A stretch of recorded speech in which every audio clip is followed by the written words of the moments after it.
We've lined up the top stars from Hollywood and from all over the world to entertain you on a giant screen with a few colorful motion pictures you've been hearing about and reading It's about. showtime, folks. Enjoy the show. We're delighted to have you with us. They're driving theater. You'll find something to please you to add to your evening's enjoyment. Is pleased to bring you our feature presentation.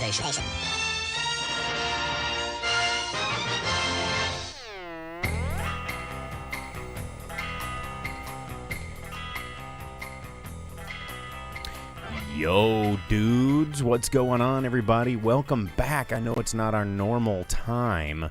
It's Tuesday. Yeah, but for people that are tuning into the podcast, they don't know.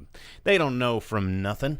They don't know the difference. But welcome to the Drive-In Speakerbox. I'm your host, Bo, the boom operator. I'm Jake the Grip. And if you tried to watch us live last night, you'll realize that about, 10, 11 minutes into the show, maybe 15 minutes into the show, our whole building where our studio is located, the internet just went kaput, and we were left stranded without technology. Kind of makes you really question the interconnectivity of the internet and how delicate and fragile everybody that goes virtual and does all these things just 100% on the internet.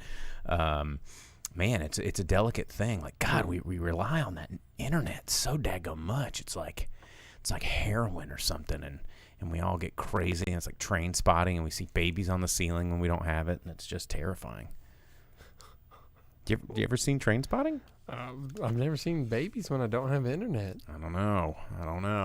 But it also makes you kind of appreciate physical media, too, because, like, what are you going to do when there's no internet and you want to watch a movie or something? Like, you just can't.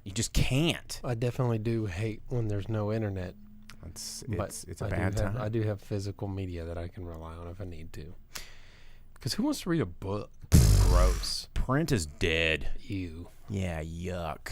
But speaking of books, one of the movies I'm going to be talking about this evening is Fear Street 1994, which is the first of a trilogy of Fear Street movies that are set to be coming out in the next, the second one's coming out this week, third one's coming out next week. I'm going to be talking to you about that. Going to be reviewing Werewolves Within, which we did not get a chance to do yesterday because of the delay in the show. Right. And you've got a couple of movies that you were going to talk about too, right? Which one? KISSTOry biography, the new Kiss biography, two-parter, and Summer of Soul about the third annual Harlem Culture Festival that happened in the summer of '69 alongside Woodstock, but yet has never been seen until now. Speaking of things not seen until now, did you see the trailer that was leaked? Well, not leaked, but it was released this week about Val Kilmer's new documentary called Val. Did you see that? No. I saw some movie where he was in the cast. Wow, what? Yeah, I think he's in the new Sopranos movie. What? Is that where I saw him? He just sits in a chair and like goes. He was in some like mobster trailer where he's one of the guys sitting around a table. And there was the Sopranos movie trailer that came out last week. Betwixt our shows. Yeah. Did you? I'm gonna have to look at that later today. The Many Saints of Newark. It's been a busy day. It's about a high school aged Tony Soprano. That sounds weird. Mm-hmm. But over in the comments, Travis said Richard Donner died. Yeah, we talked about that a little bit last night. Of course, the prolific director. He was 95. Is that right? Yeah, 91. He was old. He was in the 90s, pretty old. We poured one out for him yesterday. We'll tip my glass to our old Richard Donner again today. But yeah, sad news. But the trailer, the Val trailer, what was that movie? I can't remember the name of it. It was like 90s Kids. I talked about it on the show several weeks ago about the Punky Brewster girl. What was her name? Soleil Moon Frye. Mm-hmm. Soleil Moon Frye. I knew you'd remember. She did this sort of weird documentary about her life and being a child actor and all this kind of stuff. and had all this footage. She would always bring video cameras to set. Apparently, Val Kilmer was the same. He would always bring video cameras to set. He was always filming. Apparently, when he was on Red Planet movie, or Ghost of Mars, or some Mars movie, he recorded like 200 hours of just like video or whatever. They only ended up using a couple minutes, but he, after he got diagnosed with throat cancer, basically can't talk anymore, and kind of this fall from grace that he had. He's been working on this. I don't know if that term applies to someone who got cancer. Well, the problem is with Hollywood. You lose your spotlight, you lose your fame, and I think the first thing that everybody even said was like, "What's going on with his face?" Instead of like, "Is he okay?" Like, that's Hollywood, unfortunately, and celebrity and fans. But it's kind of a tell-all about his life and his career, and it looks really, really interesting. It's called Val. Saw that trailer. It's out there online if you want to check it out. No, does it have a release date or anything? I can't remember what it was off the top of my head, but coming soon. Is it like a streaming service thing? I think it'll probably be one of those VOD sort of jams. I don't think it's going to get much of a theatrical release. Maybe a super limited if you have like an art house theater that has managed to survive the pandemic in your hometown. Then there you go. But I thought that was pretty cool. I'll watch it for some behind the scenes on Isle of Dr. Moreau. Oh yeah, it had all kinds of just stuff. To see what kind of access he had to Marlon Brando being a complete crazy person. Oh well, I think one of the things that looked interesting, just like the Soleil Moon Frye documentary, is back then everybody didn't just have a camera in their pocket all the time, and people weren't so afraid of cameras all the time. And you see a lot of these celebrities and A-listers that he was hanging out with just kind of being themselves on set, and it looked pretty cool. So. Yeah, man, we'll see in Top Gun and Tombstone and Batman and all of that. Real Genius? Yeah. Oh yeah. Hell yeah. Yeah. Yeah. Yeah. Or what was the one where he played the like the Indian reserve officer guy? Oh, I don't know. I remember The Saint though. That was one of my favorite. Him and Elizabeth Shue, where he plays. It's based on that old TV show, the Saint. Travis says Thunderheart. In the comments. That was there we go. But anyway, we've got a lot of movies to review tonight. We mentioned some of the news last week. It's only been a day, so we're not going to go too hard into the news, except for we were going to mention that Black Widow comes out in theaters this week.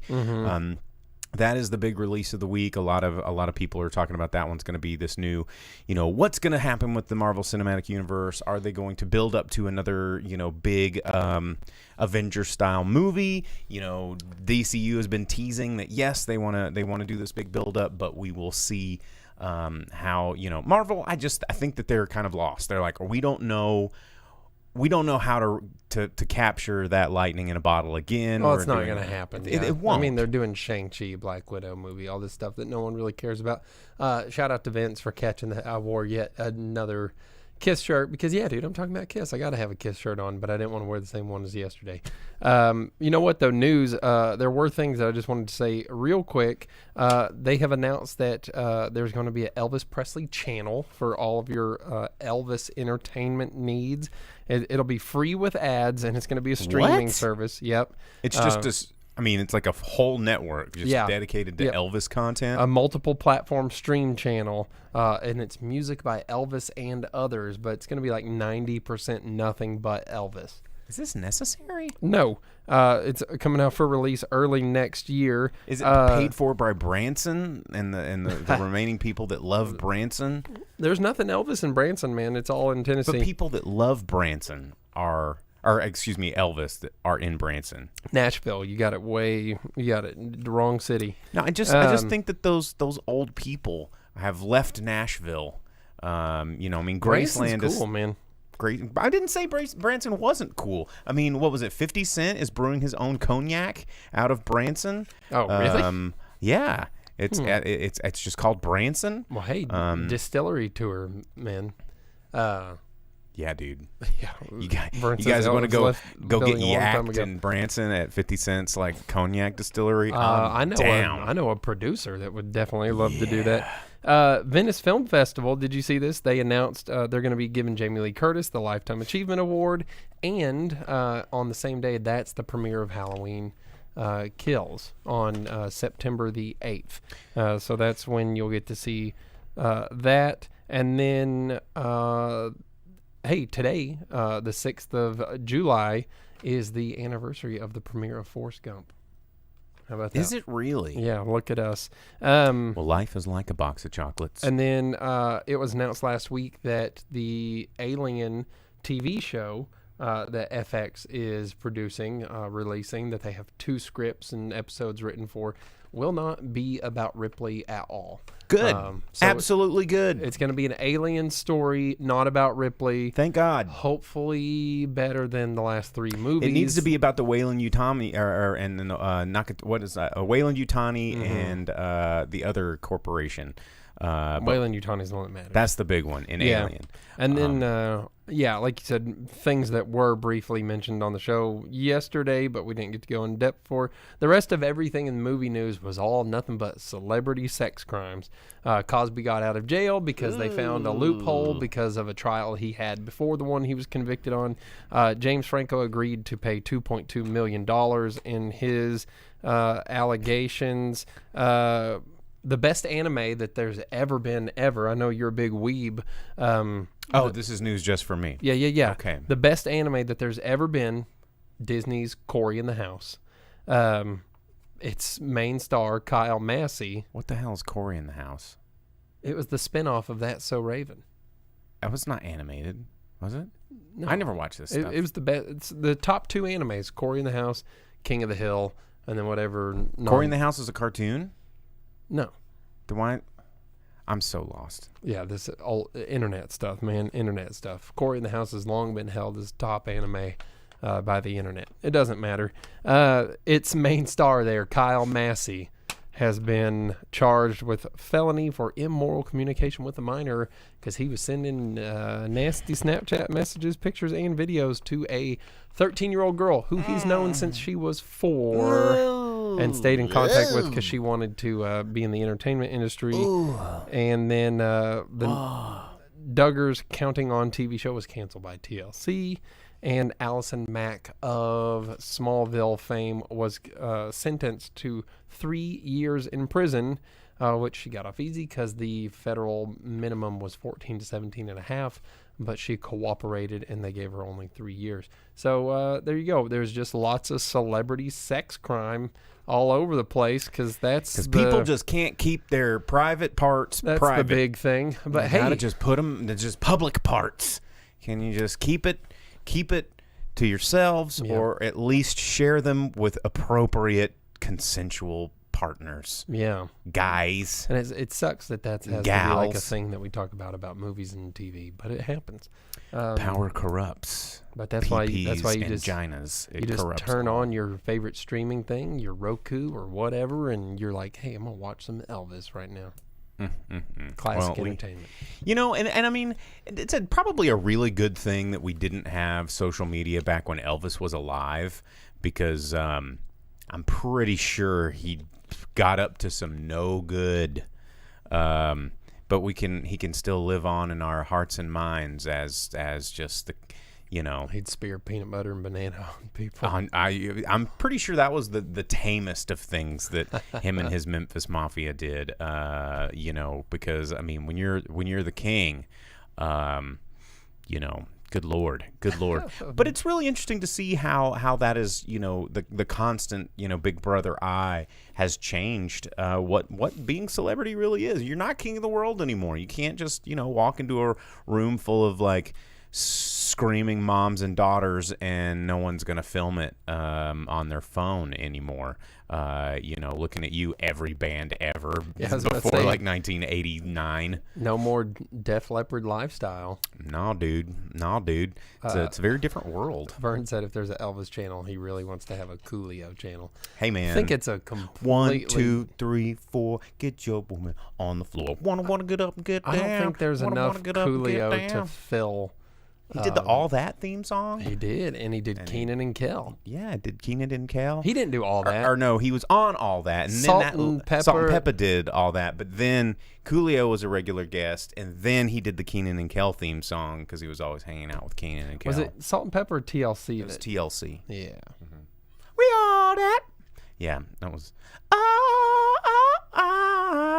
this is All That. Yep. Yeah, that's That was it. That's how that one goes. Anyway, before we get into all of the review stuff, let's go ahead and start with box office from last week because we had a long weekend. It was a holiday weekend. They count those in the box office as a separate deal, July 2nd through 5th, because you get that fourth holiday. To no surprise, the number one movie in America was Fast 9, despite all of the incessant memes that just keep coming out. Oh, they're about so family. good, though. They are so good. There's a lot of these that I've really enjoyed. The Dom family memes. Dom family memes. There's so many of them.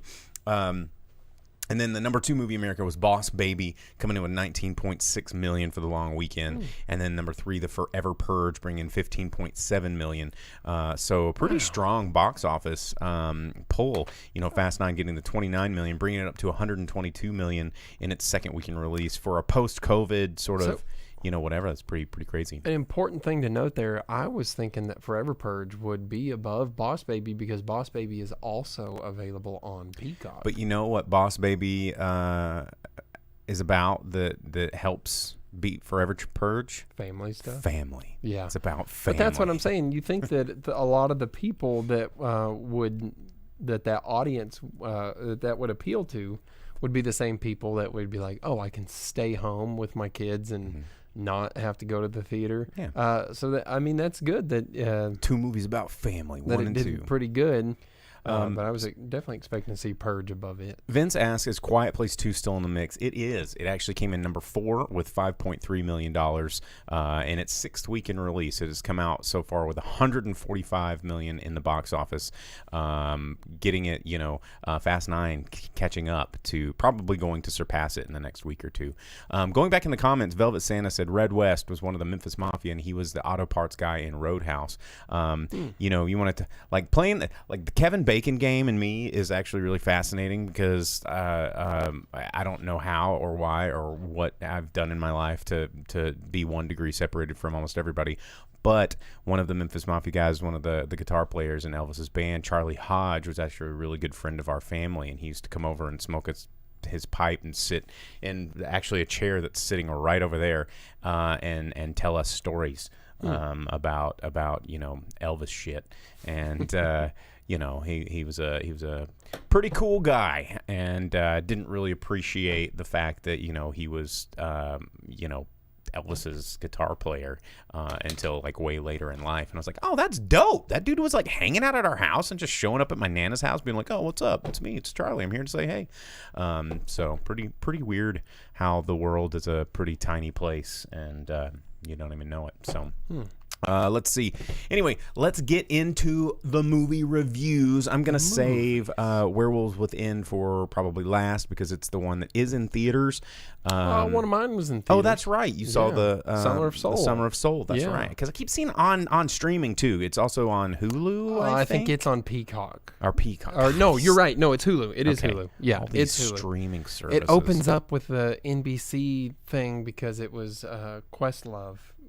So I'm sure he got some help from... I met Questlove too once. Oh, yeah? Yeah, I met him in a bar in New York. Seems like a chill dude. He is a very chill dude. And then he played a really cool DJ set later. But anyway, yeah, go ahead. Let's start with that one. Let's talk about that. Talk about Summer of Soul. Summer of Soul. There's a subtitle there, something about the revolution not being televised. I can't remember what the full title is. Doesn't matter. So Summer of Soul is a documentary about the third annual Harlem Culture Festival, but it was the biggest one that they had ever done. Over 300,000 people attended. It took place over 6 or 7 weekends, June and July of '69. It happened, it happens alongside Woodstock, just 100 miles away. It actually happened in New York City, in Harlem. It happened at the same time as the moon landing, but it was a group of people who could care less about that kind of thing, and it was Space. well, they do interviews with them, and you get to see it and that's the whole point of this documentary, is that this is footage that's been unseen because they haven't been able to sell or market the footage. For some reason, there's never been interest in it. The guy that set up the filming, they're like, well, we have to televise this. This is important. He's never been able to find interest in it or anyone to buy it. And then Questlove found these film reels, and he was like, well, this is incredible. We got to do this. Yeah, you have one of the guys from Temptations, you have Sly and the Family Stone, Nina Simone, all of these gospel people that I'm not quite as familiar with and couldn't remember all of their names unless I wrote it down, which I did not. But Sometimes it's hard to take a notepad and do a theater. Yeah, definitely. And plus I wanted to enjoy it. But you have lots of big acts from that time period, 60s, people that some of these they didn't know that they would be seeing huge acts, but it was a festival that was a culture festival to celebrate the different ethnicities and cultures and things like that are in Harlem. Puerto Ricans, black people, anyone that lived there that came together in that area, but it was something for them. It was to bring pride to them at a time where that was very important, which it still is. I don't know if you've ever seen the news in the last 5 seconds. And it was cool to see all of these acts that were getting up there and talking about a time, but it was kind of difficult to see that there's still that same there's a parallel that still runs there, rather than something that you can look back on the past and be like, oh, what a weird time. But it was enjoyable to see that there were so many people out there able to enjoy themselves and keep things like that in mind, but to be able to escape from it. And it was put on for free. So, people had free access to this. It was all of these huge names. And because it was done with passion and sponsorship. And there's that too. But passion goes along. Yeah, and that was the whole thing, was to make it where it was accessible. And it's insane that something like that is forgotten. Oh, it had like Fifth Dimension. Oh, dang. All sorts of people, man. It's 2 hours. And there's a lot of musical acts that it shows, and you get to hear some full songs. You get to hear some really moving music, and people like Jesse Jackson's there, and this is all shortly after things like the assassination of Martin Luther King Jr. and everything like that. And so it's all still very fresh in everyone's mind. It's something they all lived through and experienced recently, and part of it is to it's a cultural movement and awakening and helping people to be comfortable with who they are and proud of themselves, but enjoy themselves with all the music and getting to see all these acts. It's wild that none of this has ever been put to any sort of distribution or release before. And it's just been sitting unwatched in film canisters for, how long is that? 40, 50 years? Long time. So it's kind of eye-opening and but very enjoyable. They do a lot of narration to tell you about the time and things like that. So it's something that it's not going to be like the most exciting, entertaining thing ever, but it's a very good documentary. It makes but it has a really good soundtrack. It makes you feel, makes you think. It'll make you want to get up and dance, which I kind of did a little bit because I was basically the only person in the theater. Wait, you were dancing in the theater? Just a little moving around. I mean, did you stand up? I thought about it. I wanted to. Oh, so you're just seat dancing. Yeah. Okay, well, that's different. I thought you just like stood up and were like, oh, dude, I'll tell you what. If I was the only one in the theater, you wouldn't be able to stop me. Yeah, wouldn't be able to, because there'd be nobody to try. There'd be nobody there to look back and think, what a weirdo. But it's good, man. I had a good time. That's the kind of music I like. So, not all the gospel stuff so much, but it's important to the time and the people and what was going on. So it's a good time. I think you would like it because you like the music like that. Oh, like I'm all about so, that stuff. Yeah. But I'll probably have to check it out when it hits. I think if it's on Hulu. I think it's there. I can check that out. I don't know if it's like paid to see on Hulu, but it's Questlove's directorial debut as well, and I think he did pretty good. Well, Questlove's been in the show business for a long time, not just playing drums. Yeah, but documentaries aren't the easiest. No, thing they in the are world not. to direct. He did a really good job. So that's awesome. Yeah. Well, the movie that I am going to talk about next that is on streaming is a pretty strange little horror film that just came out. That's kind of made a splash on Netflix called Fear Street 1994.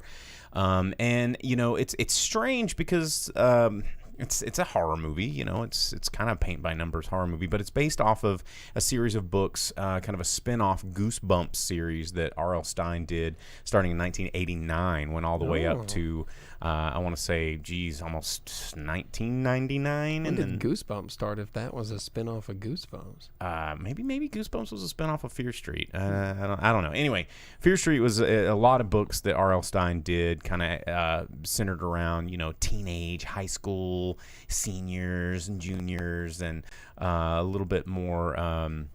Less, I don't know, just goosebumpy, but different, a different flavor of Goosebumps. And, like the Choose Your Own Adventure. Yeah, those were always so weird. And hard to read. Like, did you ever just skip ahead and you're just going back and forth. Cool idea, I guess, but execution was already all really, really weird. But the interesting thing about this that I did when I was doing my homework is this film has technically been on slate since 1997, because Hollywood Pictures kind of acquired the release or the rights to make this movie, but it wasn't until 2015 that the series got picked up again by 20th Century Fox, and then they finally started filming in 2019, but it was a trilogy of films. But by the time they actually finished filming in 2019, it was kind of placed in uncertain status because there was the weird 20th Century Fox deal that was going on. Disney. Yeah, and so it wasn't until 2020 that Sheridan Entertainment, which kind of held the distribution rights for this, ended their deal with 20th Century Studios, which now has a new name. They made their first deal with Netflix, which was supposed to be a deal where they would release one film per month, but Netflix just was recently decided, it's that's too long to wait. People are impatient and they suck, so it's one a week. And then they released it on, they announced it May 19th. It came out just this last week. And the second one, I think, comes out on the 9th. And then the third one comes out the following week, and they are Fear Street 1994, Fear Street 1978, and Fear Street 1666, all following the same story about this shady grove or shady lane or shady whatever. There's Sunnyside and Shadyville or whatever, and Shadyville's where all these mass murders take place and whatever. It's just completely tropey, but of course, there's something else going on in the town, and this group of high school seniors that all, check every diversity box, and, just the Brat Pack style of there's a geek, there's a jock, there's a cheerleader, and somehow they're all hanging out together, which never happened in high school. It's like a House on Haunted Hill game. Basically. Just the weirdest group of people. Yeah, that are just assembled for whatever sets of skills they have. And, it was very 90s themed. The very first scene was pretty cool. The whole movie feels very Scream-esque until it gets into the supernatural element, because there's this masked knife killer, which very 1990s throwback to Scream, because that was the horror movie that defined that decade. But there's a really cool shopping mall scene, and it was kind of fun seeing, like, she worked at this girl worked at B. Dalton Books, and so the guy was at Spencer's, and this, one dude gets like totally murdered right in front of Software Etc. And I was like, oh man, I was like, I remember all these stores. That's cool. Those are the places that I would go in the mall. Yeah, all my 3 favorite stores. Those in the science store, because the science store was right next to Software Etc. and it was a good time. Yeah. But yeah, overall the movie just started to slip right into every single kind of slasher film trope that you see. It got a little bit boring and repetitious by the end, until the very end, and there was some sort of fun, exciting twists that, if you've watched enough movies like this, they weren't that twisty, but it was fun, and I can see where some people would be like, no, and stuff like that. But setting it up for 1978, I'm surprised they just didn't do all the like popular. They did 90s, 70s, and 80s, like the fun themed decades. But they're skipping 80s and going back to the 1600s. Oh, yeah. Because that's the rip roaring 1600s. And that one I think is going to be. That's the one I kind of want to see. I'm like, what? But the 1971's, of course, surrounded by a summer camp. So they're going back to hit all of those horror tropes of teenagers that are away on camp, just like touching boobies and skinny dippings and getting knives to the face, because that's every single trope that happened in that era of horror movies. So Velvet Santa says, not enough slashers have jet ski chases. It's very unfortunate, because a good solid late 80s jet ski chase, like the kind where you're standing up on them too, those are some scary machines. Have you probably never ridden a jet ski, right? Mm-mm. Yeah, but the stand-up I tried ones, one time and it wouldn't start, so I just never did it. They're really fun. I've never ridden a stand-up jet ski because I think they outlawed those, just like three-wheelers in the 90s. But, man, I bet that'd be... Is that why you don't see three-wheelers? Yeah, they're illegal. Oh. Yeah, they don't make them anymore. Vince said that the subtitle for the movie I watched, The Summer of Soul, is "Or When the Revolution Could Not Be Televised." Thanks, Vince. Velvet Santa also said that they want to see the Choose Your Own Adventure movie, like they did on Netflix with the what's that? Oh, show? the thing where you can pick the buttons and make it do the things. Done by David Lynch. That would be wild, but I like the second idea better. A Babysitter's Club, directed by Rob Zombie, which would be pretty good.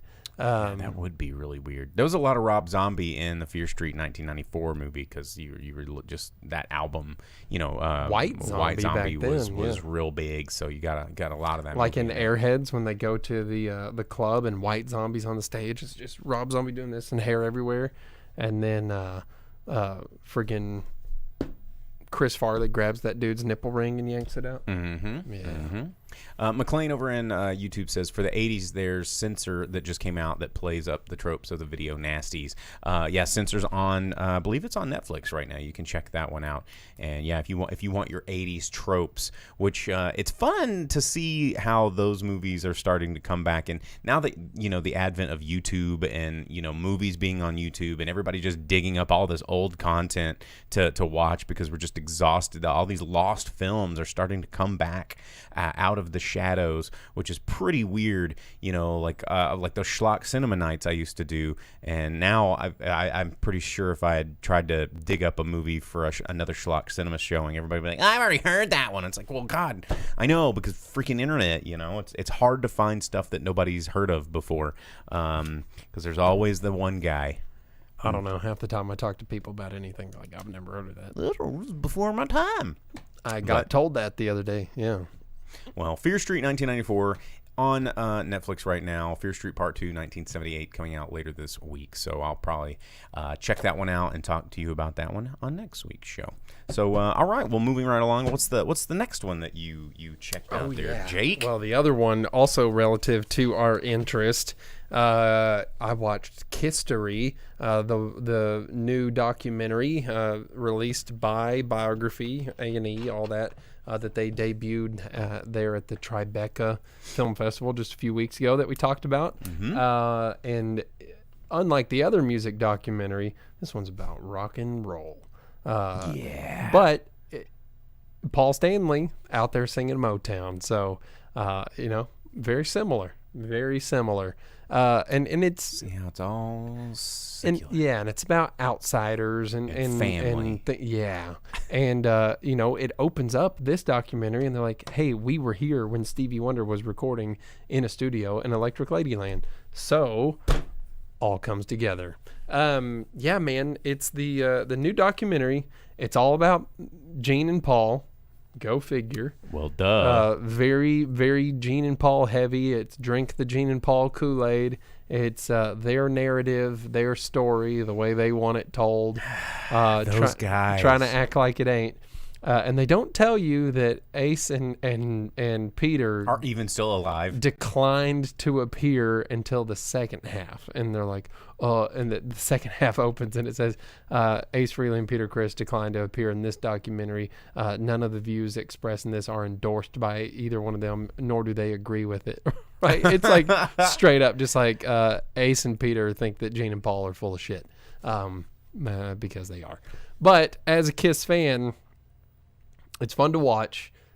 You get to see everything from little Chaim Witz being moved to the United States, and young Stanley Eisen growing up, two Jewish boys, sons of immigrants, having a hard time in New York growing up. So let's make a rock band. They meet each other and they make a fucking killer rock band.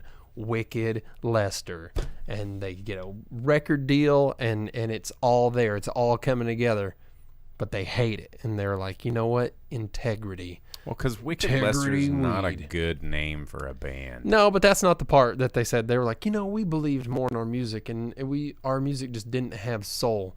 I'm like, what are you not telling us, Gene and Paul? Yeah, because when Lick It Up came out, that was when they were really worried about soul. Oh, well, so the whole part about the 80s, they're like, yeah, we sucked. We hated ourselves. We were terrible. Let's put the X instead. Well, they skip Animalize. All right, I'm getting ahead. Okay. But they talk about their influences, things like all of the music in the other documentary that I watched. The stuff that really just made them love music, Beatles, all of this stuff, everything in the 60s, and they're like, we can do this. And they made their bands, but they're like, no, Wicked Lester sucks. They're like, we're gonna fire the band, and they're like, no, we have a record deal, you can't do that. Cool, we quit. And they went and they made their new band, yet to be titled. They got Ace, they got Peter. It all came together. They were rock and roll. They were on the one-way street. They were ready for a rocket ride. They were going to be the hottest band in the world. They just needed their name. And apparently Kiss is the first thing they came up with. Who knew that? There's something untold there. Kiss's first band name was Fuck, which but it was hard to advertise. Yeah. And according to Gene, he doesn't do marketing. Marketing's not really it's not his thing. Oh man, Not they're at so all. full of shit in this documentary. But it's good. Like, if you don't know Kiss the same way that like you and I do, You might believe all of it. yeah. you might definitely believe it. But I was watching it with my parents, and we were all big Kiss fans, and we're like, oh, they're just gonna skip that part? Like, they're gonna skip what their original band name was? They're gonna skip over this? I'm pretty sure they didn't reference all of those like VHS tapes of them like with naked chicks all over the place. No, yeah, they didn't do the. They didn't talk about those. They didn't talk Kiss about like Extreme and like all these VHSs that used to float around in the 80s. No, they didn't talk about like the Crazy Nights party videos tapes. and stuff. Yeah, yeah. Dude. They didn't act like them and like Eric that. Carr. Well, we've always been very respectable. We would go home at 11 o'clock. We would check out the news. Yeah. No, dude. Now, did it not talk about like Gene Simmons' like record of having sex with like a whole bunch of ladies? Nope. At the okay, see, Nope. See, The only- they doctored it up just a little bit. Oh yeah. They kept this one. It was pretty clean. They don't get into a lot of Peter's abuse with substances, but they definitely focus on Ace's. They're like, Peter's only things that he wanted to be respected, which is true. Peter wanted respect and money, and Gene and Paul said, tough. You ain't Gene, and you ain't Paul, and you ain't getting it. And they did. We're going to continue to play Beth at every show. Yeah, they definitely did point out that they were assholes, though. They didn't come out and be like, oh, well, we're assholes. But Gene did say that his Achilles heel is his ego, right? And I'm like, yeah, you don't say.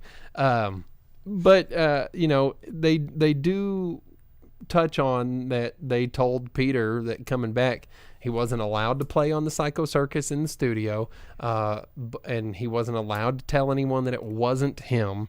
What? And, yeah, and they're like, these were the terms of them coming back for the reunion tour.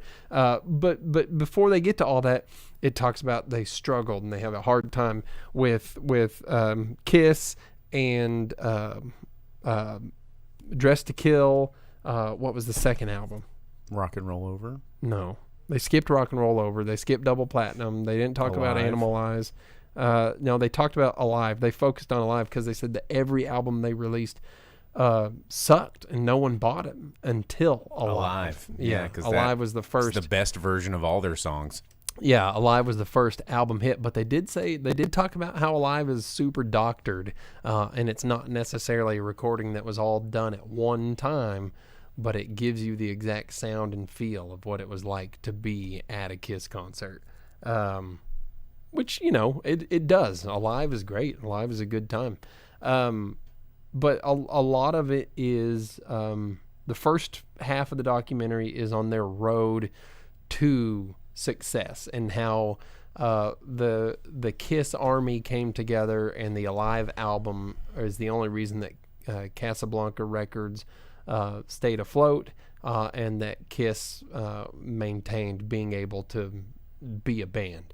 And then Volume 2 gets more into when they decided to do The Elder, and the band broke up, and they got their new members, and you know, it started to not work out with the fans and everything like that, and how they really hated some of their albums, and you know, a lot of it is out of context, and a lot of it is them deciding to change history a little bit, not too bad, just a little bit, but That's what they do, man. You gotta rewrite the history books to make yourself look good. It is what they do. But in all of the interviews in the movie are with Gene, Paul, Dave Grohl, and Tom Morello.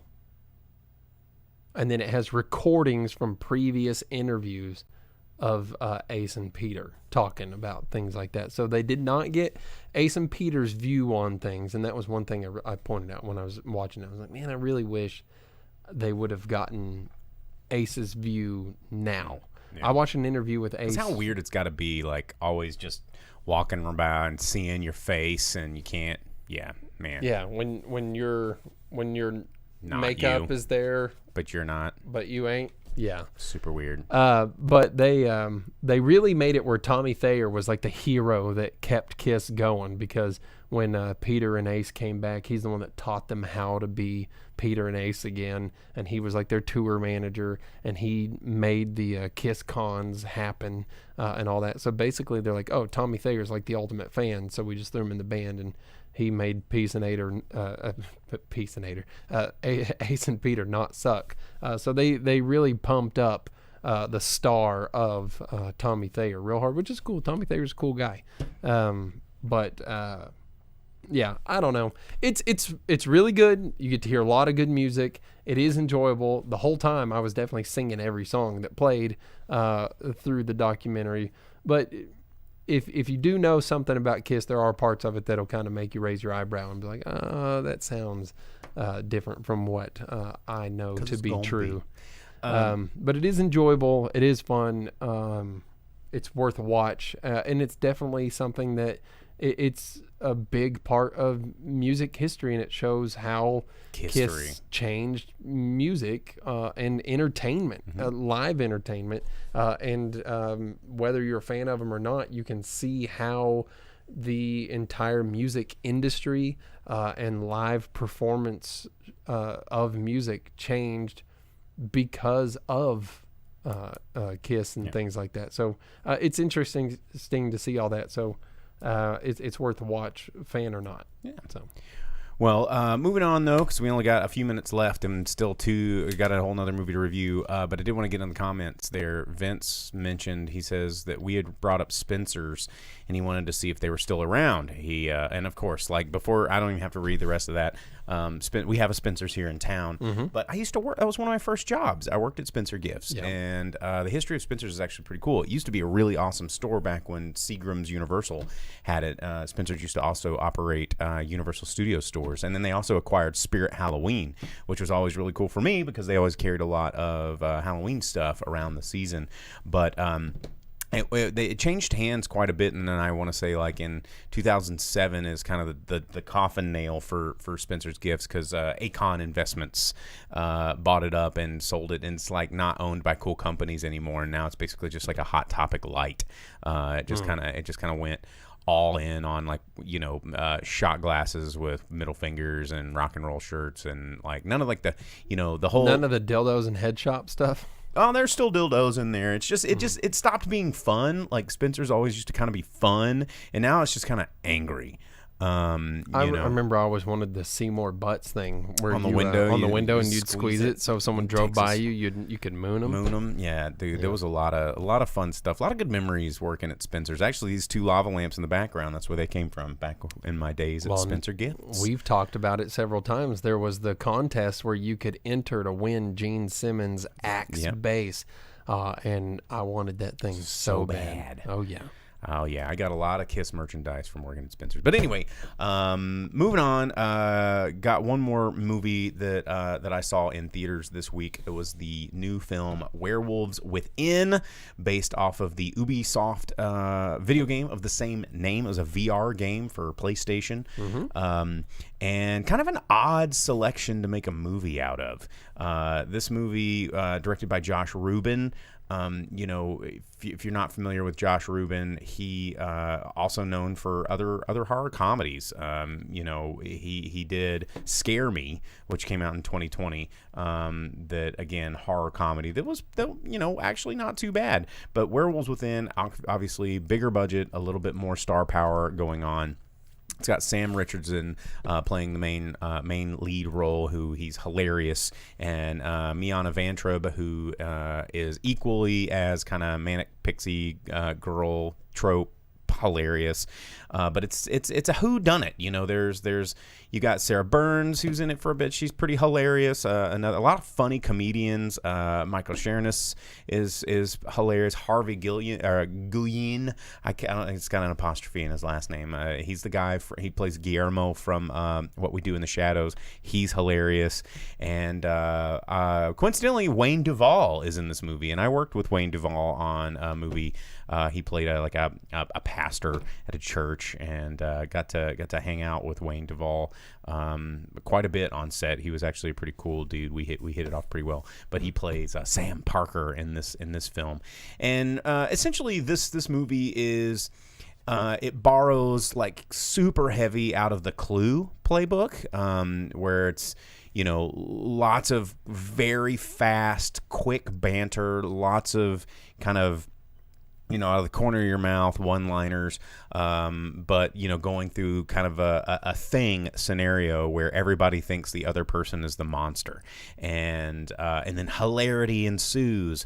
There's a lot of dark comedy vibes, accidental kills, things that kind of like Knives Out, or what was that movie about the game where they play the board game at the wedding? No, the wedding night, where the bride they all hunt her down in the house. I forget. Oh yeah, you watched that one. I can't remember the name of that one off the top of my head, but similar in that style as well, where everybody's just kind of not trusting anybody, and the movie is kind of loses its set on, there's a monster. That's not the biggest enemy. The biggest enemy is nobody trusts each other, and humans are pieces of shit.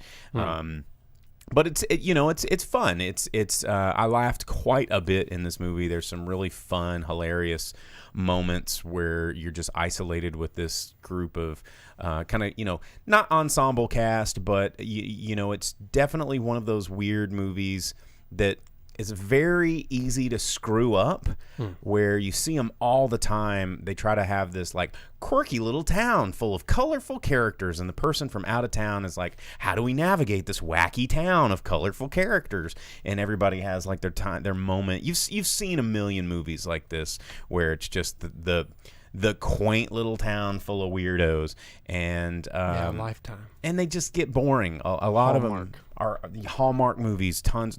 There's the crazy dog lady neighbor that does arts and crafts, and there's the angry guy that's all into guns, and then there's the whatever couple that's, and this checks all of those freaking boxes, but.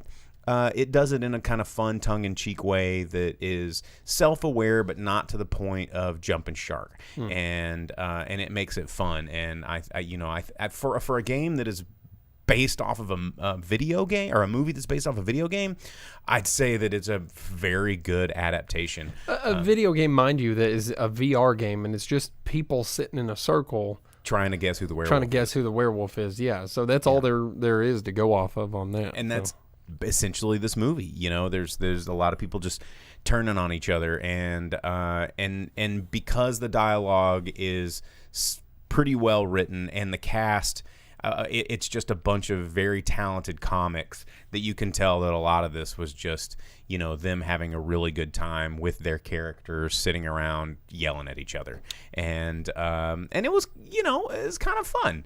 I wouldn't say that this is a great movie. I don't understand why it came out now. Like, this would be a fantastic movie to watch in October. Yeah, I wonder if this is just to test the waters for an Among Us movie, which is already just the thing anyhow. Yeah, basically. Velvet Santa says they can't wait till there's a desert bus movie. Hell yeah. 24-hour. You got to keep driving. Keep it driving in the straight. lines. Yeah. Keep it in the lines. Thanks Didn't a they lot. already make that Speed? Penn and Teller. Wasn't that Speed with Keanu Reeves? Just No. keep that bus driving? No, because Desert Bus is like a real bus simulator. It happens in like real time, and you have to drive. And if it has a blowout, or you break down because you push it too hard or run out of gas or whatever, you get towed back, and the tow is in real time too. It's like part of a Penn and Teller computer game set, and it's awful. I think I've played it. I think I saw that once. I think I downloaded the app because everybody was talking. Kind of like the what was the game where you just tap the cow and he goes moo, and you just keep tapping it and keep tapping the cow and keep tapping the cow. And Earthworm Jim? No. Literally, all you do is touch the cow. Like, that's the whole app. It was when apps. It was in the early days of apps and people making these insane games that got super viral. But anyway, Werewolves Within. It is a IFC film. I think it's you can VOD it. But it's also in limited release, and it is playing here in Northwest Arkansas, only at Malco. It's not at our local AMC. So there you go. It is out there, and I thought it was fun. I thought it was better than Fast and the Furious, which of course there's a low bar. So so Vince asked. He said, how Fast and Furious had Fast and Furious presents Hobbs and Shaw. Why don't they present more movies? Well, that was the first one, man. Just get ready. Oh, it's many coming. more, many more. Coming. They set up the thing for Han to have his own movie, I guess. The whole thing of F9 too was that it was supposed to release before Hobbs and Shaw initially. F9. It was supposed to be out before Hobbs and Shaw. That's why Hobbs and Shaw had some things that you were like, well, when did that happen? How come they're friends with Helen Mirren? None of this makes any sense. And it was supposed to be stuff from F9, and then I think they re-edited F9, and now all the stuff in Hobbs and Shaw still doesn't make any sense. So they may have several more movies just to fill in plot holes that they've accidentally created by changing their release schedule, and then COVID affecting that, and them altering the movie based on that as well, due to filming issues with pandemic stuff. So we'll see. I don't know. I imagine we'll probably get at least a handful of Fast and Furious Presents, especially since it has a Netflix show and found its way onto streaming as well, so they can find tie-ins there, and we could get stuff for all sorts of characters. Yeah. Oh, Fast and the Because Furious. John Cena's character just like all the rest of them, he was left on his own, and we'll see if he changes his ways and becomes part of the family. And he may even get his own stuff because they're like, well, he's a super spy and he can do anything. More spin-offs. Yeah. So, well, but next weekend, or this coming weekend rather, Black Widow. Man, I just don't know if I'm gonna. I mean, I should go see it. Velvet Santa asked if we would. yeah. I'm sure we'll probably find a way to do it. It's just if I can find the time to. Sometimes it's just lately it's just finding the time because I can't go to the movie on Friday or Saturday night like everybody else does. I got to go during the day, and matinees have not. There hasn't been a lot of matinees except for the big movies. Yeah, our theaters don't open for them. So yeah, much. it's weird. So anyway, we got to go. We're out of time this week. Thanks for jumping back in. I know this isn't our normal Monday night, like it says here on the live stream. For those of you watching the video, it's Tuesday, not Monday. But again, we're sorry for the technical difficulties last night. If you are downloading the podcast and just listening to our sexy voices, we do thank you. Like, subscribe, share it with your friends, all of that jazz, because more likes, more subscribes equals better tools that we have access to on the production side for YouTube and Twitch, and also better chance for growing the show. So we definitely appreciate you guys coming out. So anyway, we're going to get out of here. Thanks for tuning in. I'm Bo, the boom operator. I'm Jake the And Grip. we will see you guys next week. See you. Bye.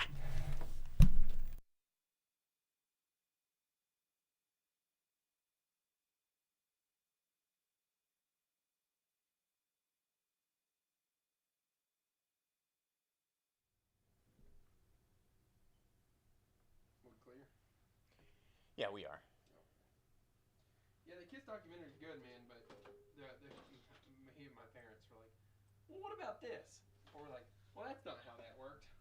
Yeah. You know? No, that's stuff.